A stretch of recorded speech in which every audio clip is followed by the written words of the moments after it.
तर नमस्कार मित्रांनो, आपल्याला भेटलेला आहे मावळ मुळशीतला इंद्रा बैल. नमस्कार शेठ. नमस्कार. काय नाव म्हणलं तुमचं? मी धनंजय बाळासाहेब पवार. आमचा इंद्रा म्हणून बैल पळतो. मावळ मुळशी SP ग्रुप मावळ मुळशी या नावाने बैल पळतो. तर तुमचं मैदानात काय नावाने बैल पळतो? मैदानात आल्यानंतर मैदानात बैल पळतो श्रीशा कंट्रक्शन, आकाश शेठ साठे, सोमनाथ पवार, SP ग्रुप मावळ मुळशी. तर आज पेडगावच्या मैदानात येऊन कसं वाटलं तुम्हाला?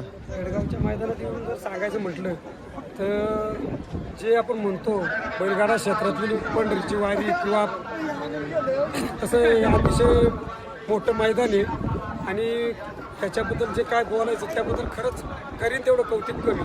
सुनील मोरे यांचं नियोजन एकदम शिस्तबद्ध आहे आणि हे नियोजन ज्या पद्धतीत केले त्याच पद्धतीत प्रत्येक बैलगाडा आयोजकांनी किंवा कमिटीने त्या पद्धतीतच नियोजन ठेवलं पाहिजे. आणि खास जर या मैदानाची म्हटलं तर जे पावती नोंदवताना त्यांनी बैलाची नाव, मालकांची नावं नोंदवली, त्या पद्धतीत नोंदवली होती त्याच पद्धतीत प्रत्येक मैदानामध्ये ह्याच पद्धतीत नाव नोंदणी झाली पाहिजे. तर आपला बैल कितव्या गटात पळला? आमचा बैल 52 गटामध्ये पळाला. किती नंबर तासा? 4 नंबर तासातून पळाला. गटपास झालाय. हो, गटपास झाला. त्याच्या सोबत कोण होता?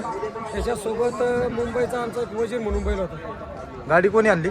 गाडी आमचे यवतचे अण्णा ड्रायव्हर त्यांनी गाडी आणली. गाडी कशी काय पडली? गाडी एकदम मस्त पळाली. सुरुवातीला खालून बैलांनी खूपच अशी गती लावली होती. थोडी गाडीमध्ये 19-20 झाली पण निकालाला गाडीने निकाल घेतला. धन्यवाद शेठ, थोडासा तुमचा मौल्यवान वेळ दिल्याबद्दल. तुम्हाला सेमीफायनलसाठी खूप खूप अशा शुभेच्छा. धन्यवाद.